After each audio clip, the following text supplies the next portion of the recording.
This is Mission Control, Houston. We have no additional word at this time. Flight Fido. Go ahead. RSO reports vehicle exploded.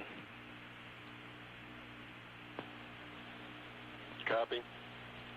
Fido, can we get any reports from recovery forces? Stand by.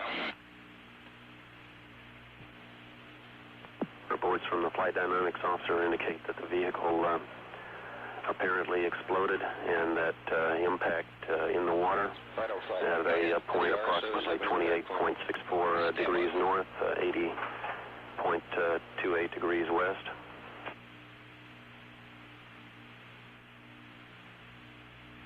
We are awaiting verification from as to the location of the recovery forces in the field to see what may be possible at this point.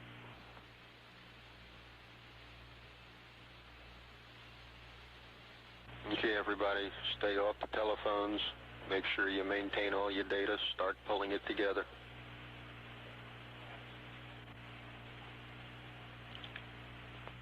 Fido Flight. Go ahead, sir. Are the LSOs on the loop? We can get them. Get them up on this loop, please. Oh, you're on. Yes, sir, it's the LSO. Okay, are there any forces headed out that way? Yes, sir. DOD LSO reports that all SAR forces have been To scrambled. see what may be possible at this point.